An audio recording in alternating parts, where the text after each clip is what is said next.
Hey, welcome back. I'm Wendy, your host, and welcome to the Stripology podcast. I just want to do a little follow-on from last week where I was talking about overwhelm that came up and a little process that I used to get through it. And I just want to also talk about different ways that we can navigate different emotions that come up just briefly, and then I want to move on to something else. But I had a conversation with someone last night, and she's very into, using auto suggestion and, basically going inward and uh, using different techniques, dabbling with, different techniques that could be useful. And she was, asking me about my opinion on, do we need to go back to an event to gain the learnings? Can we just kind of, I guess, in a sense, bypass that step? And let our brain know that we don't need to do that, like we get to choose, and to choose whatever it is that you want to suggest, a way to show up, and just letting yourself know, like, whatever the messaging is, I already have the answers that I need, and her specific thing that she wanted to work on, sort of reprogramming herself with, and just sending certain messages to herself and her body in order to sort of yeah, for lack of a better word, like reprogram in order to sort of navigate different emotions and basically build a really strong space of where she wants to show up from. And my response to that was like, I don't see why not. Like, in my experience, there's so many different modalities and ways that we can do things that all kind of point towards the same thing. And that is, yes, the answers are all within us. There is a space within all of us that is peaceful, that is all knowing. And there's just endless avenues towards that. Whether, connecting to yourself and that space, not your mind, not your thoughts, basically, like what's beneath that. And so I just want to sort of mention a few that you're probably already really versed on, just to bring that to the table, because I know, yes, well, it was yesterday, but in last week's episode, I shared one vehicle that I used that was effective in the time. And so, there's so many different ways. There's like, we can use journaling to do deep dives to get basically emotional charge out of us onto the page.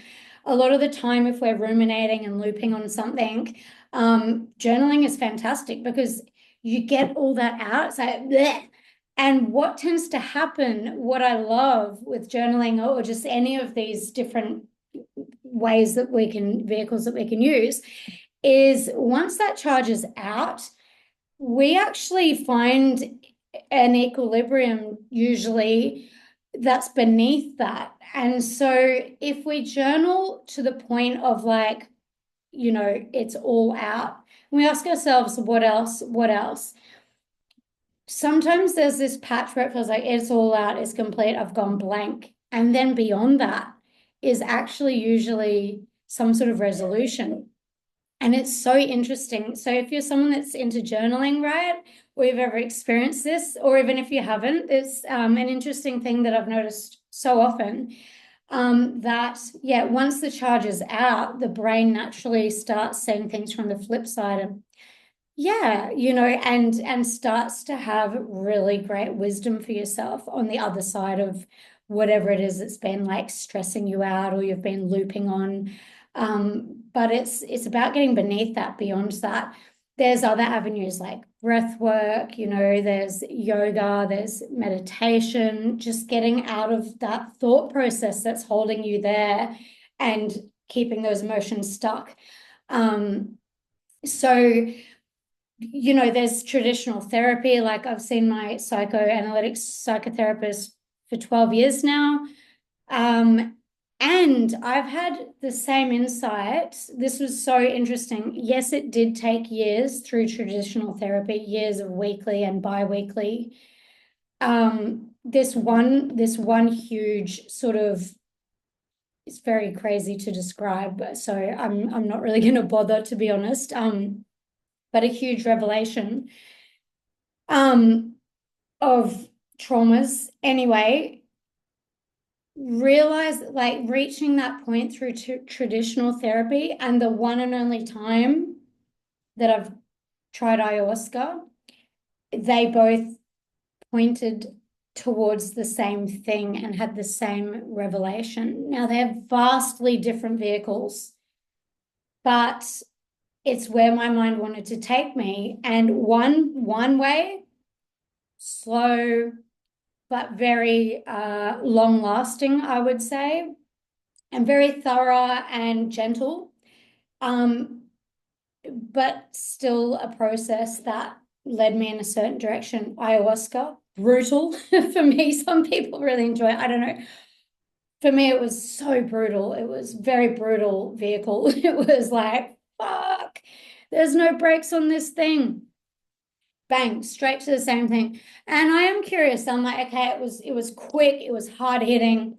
Was it as long lasting? I'm not sure, but maybe not. I do feel like maybe the gentle process. Yeah, there's a lot of different theories about things, like some things that you realize, say when you're drunk, say you hide your car keys or something, and then you're not drunk and you're like, shit, I cannot remember. And then like you're drunk again and you're like, oh, I know where they are, or vice versa, So it's interesting. It's like in different states, maybe we have different maybe states of mind. Maybe it was so clear in that state. And then obviously being like, in your sober mind, it's like it's harder to sort of access, whoa, that message, whilst in ayahuasca was intense. I remember the takeaway, and I can go there, it's not pleasant. But it's a little different than when the vehicle is like, in your sober mind and you slowly chip away and things like that. So yeah, breath work, journaling, meditation, there's so many avenues, whether it's traditional therapy, different modalities. There's just so many spaces. And like one that I've shared recently, actually, a friend told me about. I love kinesiology. It's another one called HK. And I tried that modality, which is a little similar to the matrix therapy I was talking about, but a little different. And I use that to get through a very big block around technology, and it just took the lid off the jar, took the pressure off enough for me to be able to take that step. And now, I upload my podcasts. I know it sounds like maybe just like a small random thing, but it took around 2 years to really get to that point to be like, right, I it's a capacity thing, without sort of dissociating, checking out, this is overwhelming, this is too much, my brain just cannot focus. Just to take the pressure off enough to be like, okay, now I can focus in. So that was a new modality I hadn't tried. And I do enjoy exploring different modalities, because for me personally, my journey, I have seen just so many times where no matter what it is, if it's just like deep reflecting, like journaling on something, maybe, even a meditative walk, like whatever it is, it's that being present with yourself can help to get through to the other side of said blocks. And then obviously taking aligned action is a really big step. So I'm going to now sort of segue this into relating it to stripping. And obviously, if you're familiar with my work and, my story and things like that, the way that I think, I just see so much importance in the way that our thoughts affect the way that we show up at work. And it's so normal, again, for lack of a better word, it's just so normal to believe that our thoughts are reflective of reality. You know, I think this, so this must mean that reality is this way. And it's when we challenge that that we are able to create new outcomes. And our thoughts are very repetitive. They're just patterns that if we don't check them, we will repeat them. You know, it's very habitual. It's just a habitual thing that we do. And so it's kind of based in the past. You know, you might listen to Dr. Joe Dispenza. He's really, really interesting and very about this topic, you know, with scientific basis, and obviously a big sort of bridging like science with spirituality. And it's just really fascinating, you know, so very based in our past, and our past is literally every moment up until the moment we're in now, and then that's already the past, you know. So it's like basically in the club, we can just have these responses, these thoughts, these reactions to what happened, and we can change our outcomes if we choose to see things in a different way. Like I mentioned last week, like truly our perspective, the way that we see things changes the way that they are. Like if we, and here's a really good example, like if you are really mad, okay, this is like the opposite. If you are really pissed off, say you're really shitty and pissed off with someone, and you kind of know like, now's probably not a good time to tell them. Now is probably not a good time to send that text. Why? Because we've learned in the past that if we take action from a certain temporary mindset, we might do that and be like, fuck yeah, that felt good, you know, fully meant it, hell yeah. And then 2 hours later, you're like, oh my gosh, like, why did I do that? Yeah, I was being really hot-headed, and like, yeah, I felt like that, but yeah, that was a bit one-sided. Like, there's just so many, you know, we can get really black and white thinking, things like that. These all happen in the club. And so that's just such a good example. It's like we can look at a situation like that and generally know, I'm going to just sit on it. I'm going to wait until I don't feel this pissed off and then respond, you know, or whatever. But we can do that on the flip side. And this is less often explored, where taking aligned action. So if we really cultivate the way that we want to show up, and this is something I do with my clients so often, is, you know, we go there in our minds of like, what is the version of you that is just kicking goals, working in flow, feeling so confident, and tuning into that space, that version of you, that mood, that way that you think. We think differently when we're pissed off. We think differently when we feel confident. And this was just such a game changer for me. Like, I know I've mentioned before, but you know, I managed to, through so much deliberate and practiced techniques and ways of, you know, really training myself, because my emotions get the better of me very easily. And training myself, it's like, that's okay. But when we're at work, like, we want to make maximum amounts of money, right? Like, we want to show up and we want to get in there and kill it. And you know, one thing that we can do that just supports that so much is getting in that space that supports us to make the choices that we make when we're in that aligned, feel good, best version of ourselves place. And things can just wash off that would sometimes stick to us.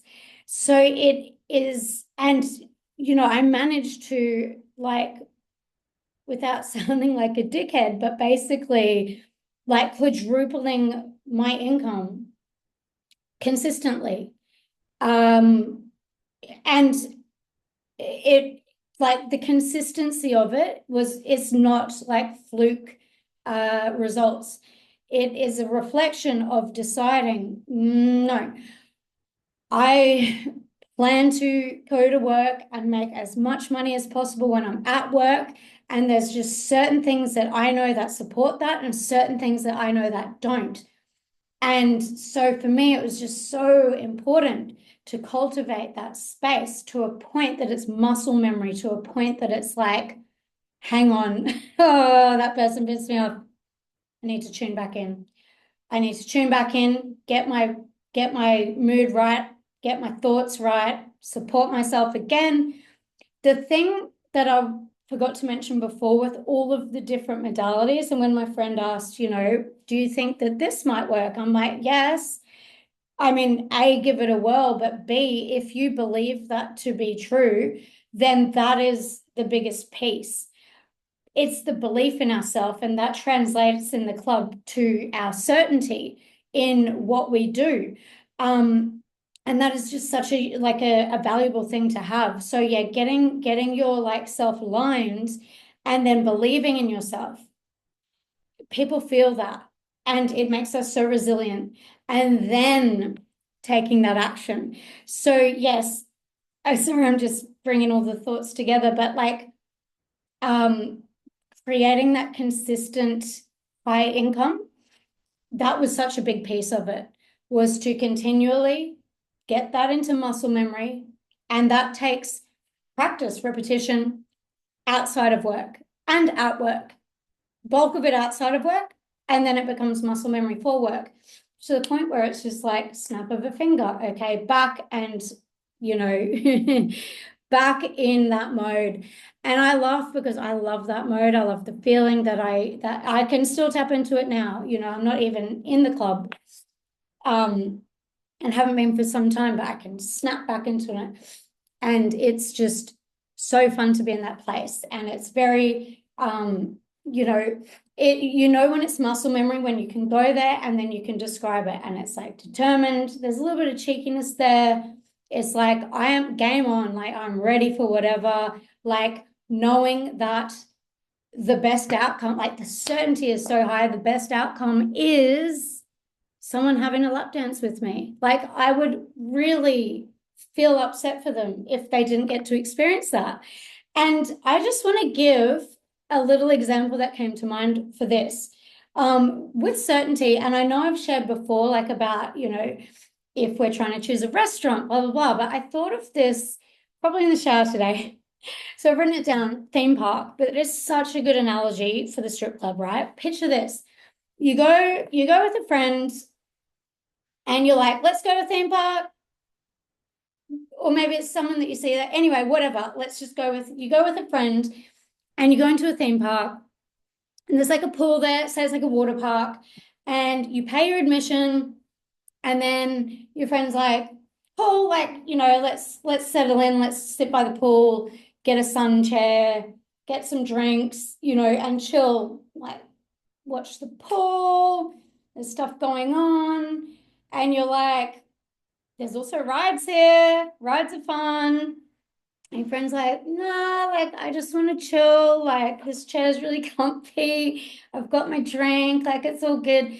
And then you go on a ride and you're like, fuck, that was fun. So let's look at this related to the strip club. Our customers come in, say they're at a theme park, basically. They're at a fun theme park. There's rides going on. People are having a good time. Yes, there's like chairs with the stage and entertainment. And basically, the level of certainty is like, you go up to someone and you're like, hey, like, you want to come and have some fun? Like, there's more things going on than just kind of sitting here. And they're like, no, I'm good. Like, this chair's pretty comfy. Love the show here. Got my drink. And you're like, cool, that's amazing. But there's so much information there, bang, already at that point that can help with your certainty. It's like they have paid admission. So just like in this example, it's like, you've chosen to go to a fun park. You haven't just gone to the public pool where there's no rides. Like, you're at a pool where there's all this other stuff available and you've paid admission, especially to be at that place. So if you think about it and you're so certain, say like your favorite, I'm gonna go with I love Dreamworld in near the Gold Coast, near Brisbane, the Giant Drop, love it. And say you go on like your favorite ride and you're like saying to your friend, like, you got to come on this ride. It is so fun. Like it is worth the wait. It's like it is worth the climb up the stairs. Or obviously that one doesn't have a climb, but say, you're going to go on a water slide. Like, yeah, it's going to take effort. Like, yeah, there's some input there, but it is so fucking worth it because it's so fun. And like, water slides aren't everywhere. You're not going to go home and be like, actually, yeah, maybe I will try that water slide. It's like, this is the opportunity, right? And so you're naturally going to be like enthusiastic if you fully believe in the value of it and you're like, this is so fun, like you got to try it. And they're like, no, I just think I'll just like watch the pool. And you're like, are you kidding, right? And so then with the certainty, say you pitch like a bit of a boring ride. And no, okay, I like the log ride. Okay, I like it, but it's just in my books not as fun as like the giant drop. But your level of certainty needs to be like, you're going to bring the experience of like the best ride. So you're more enthusiastic about it. Whereas like if I was trying to say, come on, you got to go on a log ride, like it's really fun. Like my belief isn't going to be as strong. And so it's the same as, in the strip club. Like if you know that you're going to give a lap dance that's like as kind of mediocre as whatever the log ride, like you're not really going to bring it. Your certainty is not going to be there. So the aligned action includes, you're going to fucking bring it. Like you're going to bring it. It's going to be great. And one thing I love to always do with my customers is, so there's something like that I teach in the industry academy. During the sales process, there's just like this small moment where you do all the things, you give some examples, obviously you bring the enthusiasm, whichever way you want to do it, it's authentic to you. But inside the certainty is there. And then there's something called like a buy-in. You just get like a small agreement. Does that sound good for you? Like, would you like me to do that for you? Like, shall we go and have some fun now? Just a small question where they're like, okay, and what I love to do as well, say you've sold a dance to someone that was on the fence, which is so fun to do, obviously.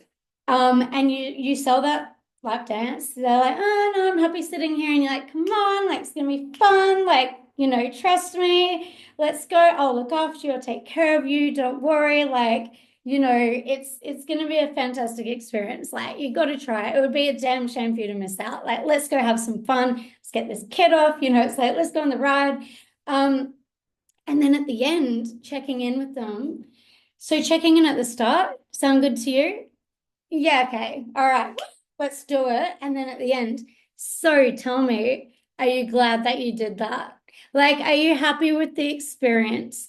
Because it reinforces to them, like, each interaction that we have is not just about the interaction. It reflects the whole industry, to be honest, because the more people that leave that, it's reinforced, you know what? I'm glad I had a lap dance. I got a lot out of it. That's great. They're going to probably tell their friends.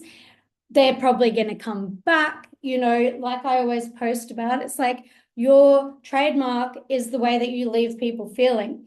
So yeah, they're just little touches that I love to do, and checking in at the end, like, hey, like, are you glad that, whatever, half an hour ago, you're happy in your seat. Are you more happy now that you came and did this? Like, that was fun, right? And they're like, yeah, absolutely. I don't think I've had anyone ever say like, no, no, I was happier, because my intention is always to, do my best to make sure that they feel better than they felt before they met me. So it's just nice on so many levels, obviously for the whole industry, the way that the person feels, like it's great for the customer. And it's also great for your certainty to know that when you persist, it's not a selfish thing.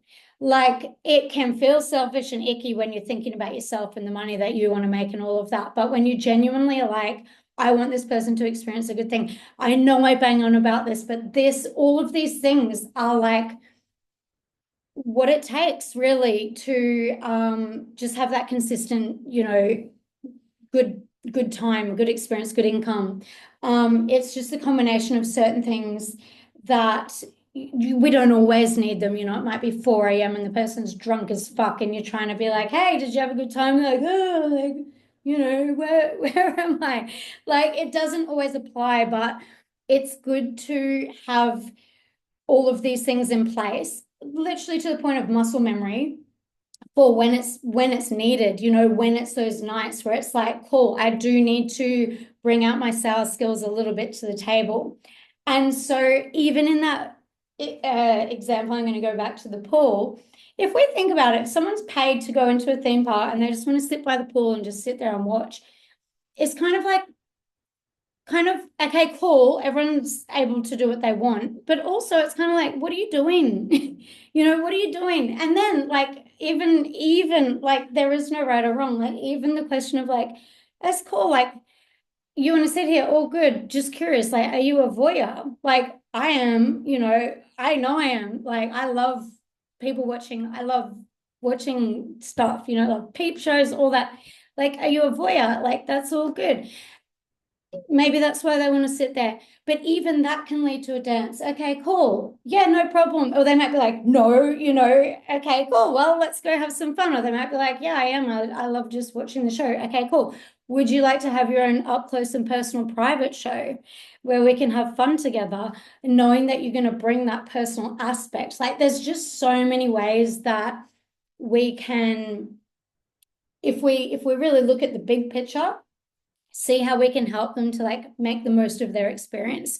Because a lot of the time, again, if someone's sitting by the pool, it might just be like, oh, it's too much effort. Like it does require sometimes just pulling out a few of those sales skills, just in their best interest. Hey, come on, like you've come all the way and you've paid your fee. You're not at a normal bar. You've chosen here. There's a lot of information already there. To help with your certainty, it really is the certainty that helps for you to just bring your own personality to the table and not doubt yourself, basically. So it's like continuing with that, helping them see the value. And more often than not, people thank you for helping them to make the most of their experience. If we shy away and doubt ourselves, we're not really helping anything happen. And we're not helping ourselves, we're not helping the customers and all of that. So certainty is just such a big piece. And this all does whittle back down to the thoughts that we're having. Those habitual thoughts that, if they are not supportive, it's very easy to just shy away just that little bit. Just those little hold back things that might just be the piece that doesn't get someone off the fence and into a dance. And so this for me was like one of my most massive realizations, really, really dedicating to actively choosing different thoughts that support me. Because, yeah, as I always say, self-doubt was my biggest hurdle when it comes to stripping. And a lot of people just would find that hard to believe in my later years. They're like, holy shit, like you just keep going, and it's like, yeah, because that decision was made where it's like, cool, I need to do anything and everything in order to maximize every time I show up at work. And yeah, there's just so much that we can do. So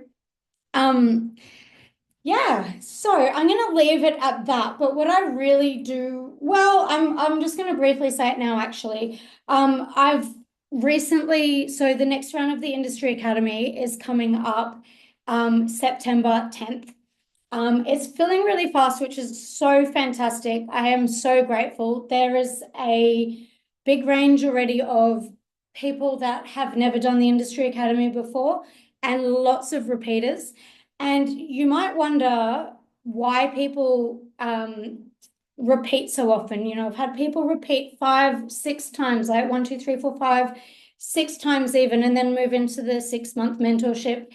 And I was listening to a podcast recently, and this thing really landed for me, which is funny because it's about things landing for us. And there's such a difference between like information and then understanding, and or having things land, like having it embodied. We could hear something 10 times and we might be working on something else or focusing on something else, and it's just not quite relevant. And to be honest, there's over 20 hours of content in the Industry Academy over the 3 months. That's for you to chip away in your own time, in your own pace. If you think about it, like an audiobook, like 20 hours of content, it's a lot. Month 1 is centered around the sales process, body language, mindset. It's a very kind of hustle focused and holistic view of the hustle, different approaches, different ways that we can navigate all different scenarios.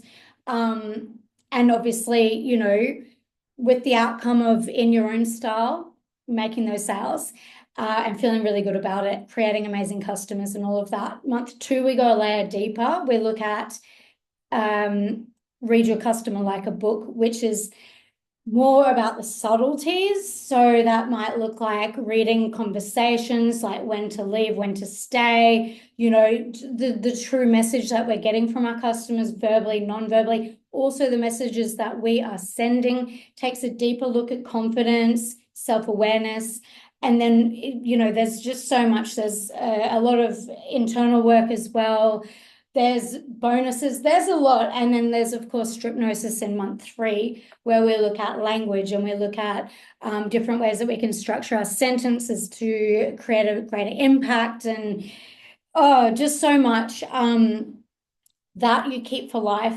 We have the live calls. And so the people that repeat, a lot of feedback I get, people love to repeat because there's so much there that a lot of times people say, each time they do the Industry Academy, it's almost like a whole new course, because some things that were once a challenge are now like in muscle memory, and then there's new topics that they want to hone in on that they might have questions around.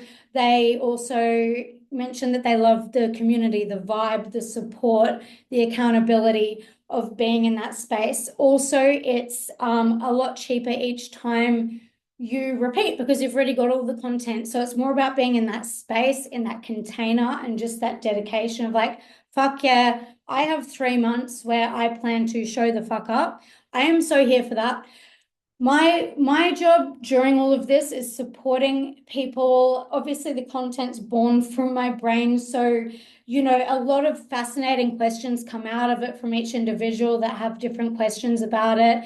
And we can go deeper into all different topics. There's so many different strategies that I love to share, because that's what really helps us in the club, is to have strategies on hand that are personal to us.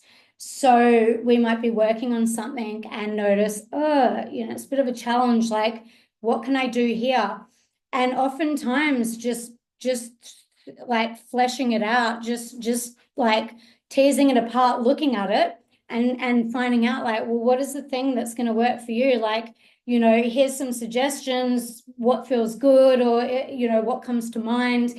And it's just so interesting for us all to witness, like in the group. So my job is really for support and obviously guidance and, accountability and, bouncing things off, whatever you want to bring to the calls. There's no holes barred. The calls are recorded. So if you can't make a call, you can always have it for future reference to listen back to. There's so much gold in the calls. That's a huge part of why people come back. And then on the flip side, so it's like together we work together. Like, it's not, oh, I have all the answers. It's like, I have a lot of experience. I have put a lot of thought into things. I've done a lot of experimentation. But it's meeting you where you're at. And it's so from the people's end that I work with, it's like, they're the ones in the trenches doing the work, applying the things, having the questions that come up, observing, noticing situations and bringing it either to me in private, which is something that we do. I'm totally here for that, or to the group calls. And we talk about it, we work it out, and we say, hey, let's find a way that's going to be really effective for if this situation comes up again. And the more that we do that, the more resources that we create for ourselves. And honestly, work does, it can just, like, different problems might arise. It does get easier and easier in certain, but we might find, oh, now I've got the problem of, I've got, all these regulars wanting things, wanting my time and energy, like it's the different, like the problems kind of evolve and change, but you can so see the journey there. It's like what once used to be, I have fear around approaching people, or I get overwhelmed, or I get lost in what to say in conversation, to not too long down the track to like, yeah, so like I've got these regulars coming in, or like, now I'm wanting to look at how do I get booked all night, or like how do I bag those VIPs, or you just see that evolution, and there's no better than. It's sometimes, you might have worked through the basics, find yourself in a bit of a rut, something happens in your life and you get thrown off course or whatever, and it's like that all happens, and it's like, cool, let's bring it back to basics now. Let's get the basics, dotting I's and crossing T's. Let's get that back into muscle memory. Let's get back into the flow of things. Like, yeah, it's just so interesting, all of the things that can come up. And yeah, a lot of the time it's like a super speed, it's like up, up, up, up, but sometimes it can be like up, up, up. Oh shit, I forgot to ground down, got too big for my boots, bang, my ego got bruised and now I feel like shit. All right, let's build you back up again. It's like, it's so interesting how it can sort of pan out. Nothing's ever linear. So yeah, so it's just so fantastic to have a lot of familiar faces in the group. I just love the people that I get to work with. Obviously they want to work with me and I'm so grateful. And there's just something there that clicks, that makes the space really special. And yeah, so I just wanted to mention, so yeah, the Academy is September 10 and it's the lead up to Christmas, which is silly season around the world. So it's like a great time to go, bang, I'm going to hyper focus. I sold out the 3-month intensive mentorship. So what is the difference between the Academy and my intensive mentorships, which the 2026 6-month mentorship is already 50% sold out. I need to cap them because they have so many one-on-ones. We have weekly one-on-ones with each month a week off for integration, and some weeks we have group calls. The rest of the time we have one-on-ones, and it has been so amazing because oftentimes I do coaching, say with people where they're doing really well, and then something happens, like, shit, I need another call, I need to get back on track. Or sometimes we do wait, like that's what I find in therapy as well. Like I've consistently done it for 12 years where I was able to build on things. And so with the 6-month and 3-month mentorships, again, sort of like I described with the group calls, there's no, okay, this week we're going to work on this, it has to be in this framework. Like, it's not like that. It's like, bring where you're at, what you want to work on, and your side of it is observing, and it strengthens your self-awareness. And when you're flying, when you're on a roll, and we keep having these one-on-one calls, we get to strategize. So many wild things happen in such a quick amount of time, like insane, like setting these stretchy as fuck goals that at one point seem scary, and literally, like in the last, within a week, going, holy fuck, like that is blown out the water. That goal is already in the bag. Like let's start looking at now like steps towards getting you know the wheels in motion to getting your first property, and then back, you know, last round as well. Two people bought a house. One person already owns a house. One is set up and ready for next financial year. Talk to the, you know, mortgage broker, tax sorted, you know, and just making that preparation, speaking with the banks, like a clear understanding of like what that's going to take. And at the start, that was like, oh, maybe like that could be, you know, a goal into the future, first working on this. That ground got covered so quickly in the 6 months because we're building. We're not waiting for momentum to stagnate before we do a push again.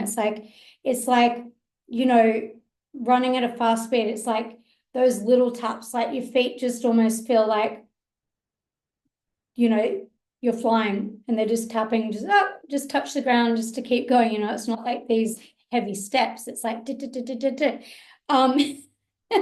anyway, I hope that makes sense. But yeah, so the difference is the setup, like the structure of the way that we work. And the academy is a prerequisite to any of the intensive mentorships, just because there's so much content in there. It does save me saying a lot of the things that are in the industry academy, you know. And then we get to build. So it's all about like building that momentum, and just, yeah, deepening so many things, like the feedback that I have already. And yeah, not just about financial uh, gains and, you know, new personal bests over and over and over and over, consistency, but also about like personally the way that you're showing up in life, the way that you're feeling about yourself, like your relationship with yourself, your relationship with money. One of the biggest breakthroughs with someone I worked with just recently in the 6-month mentorship is her unwavering trust in herself, in life, in abundance. And just, and it's really shifted from, you know, a lot of little frustrations and kind of anxiety showing up, overwhelm being close by, to allowing herself much more spaciousness, but not compromising her results, you know, buying her first property at such a young age. I'm just, yeah, so happy for them, the people that I worked with, just to see their growth, their achievements. Fantastic. So yeah, different structure. The academy is a prerequisite for the intensive mentorships. And really, yeah, just like showing up together and seeing what unfolds. Very hard to describe, really, but yeah, so they're kind of the differences. So if you're wondering about, okay, cool, like what would be supportive, you can use each course in the way that you want to. Some people in the industry academy, they just prefer to watch the recordings of the group calls. They don't want to show up and speak. They might voice note me on the side with some questions. Some people are super active and they're like, I'm making the most of it. Some people plan to be, and then life happens, and, you know, and then they, yeah, can't make calls, but they want to. And, you know, it's all okay. Like, it's like, make it how you want it. I am completely here for all of it. So it's not like one has one's like more prestigious than the other. It's just that they are structured differently. And if you want to show up heaps in the industry academy, like you have that choice too as well. But there is a lot of content to chip away at. So obviously with the mentorship, with these insane, both see just the most incredible results for years now in the industry academy. And this is the first round of the mentorship. Incredible. One's not more prestigious than the other. They're just, you know, to do the mentorship, obviously the academy is a prerequisite, and each person that did the mentorship has done the academy a few times, and they were ready for more. You know, they were ready to be like, all right, I want to bite off a fucking big chunk. And it's like, cool, let's do it. And yeah, so it's been incredible. So yeah, amazing group in the next round of the Industry Academy. If it's something that you're thinking about doing, I'm only doing 2 each year next year. That's what I did this year. I'm still tweaking my balance of like how I want to show up in my life and the balance and all of that big obsession of mine. So I'm gonna, you know, the last 3 years I did the Industry Academy 3 month, 1, 2, 3 each year, and it kind of was cycling all year round. Now I'm going to be doing the start of the year and the end of the year, 6 month mentorship at the start of the year. And this is the first time I'm doing the 3 month mentorship alongside the Industry Academy. So it will be interesting to see how it goes. But I mentioned it one time on my Instagram story and it sold out. And I'm like, wow. And I haven't even been talking about the 6 month mentorship in 2026, and just via word of mouth and people's experience, it's 50% sold out, and I haven't even mentioned it. So have a little think. But yeah, the Industry Academy is so holistic. It really covers so much, specifically designed for our industry. Obviously, I'm so passionate about it, and I just love, yeah, the topics that come up and we get to talk about. And it really is from like A to Z. You know, it doesn't matter your experience level. That's another thing that a lot of people say, like, you know, they hear from friends and things that, you know, yeah, I guess I am bad at saying this kind of thing, but like, you know, that I get feedback that like I am good at holding people, whether they're at the start of their journey or they're 20 years in. Having been in the industry for 15 years, I have really seen a lot. I'm not saying I've seen it all, but I've definitely seen a lot. I'm always open to learn. If I don't know something, I'm just say that's the beauty of having a group as well. We can go, let's put it back into the group. Because combined, there's fucking centuries of wisdom in there. So that is just so incredible. It's so freaking cool when you think about it. Anyway, that was a long, quick end. I'm going to leave it at that. I hope you have a fantastic week. Reach out if you have any questions, and yeah, have fun. All right, bye.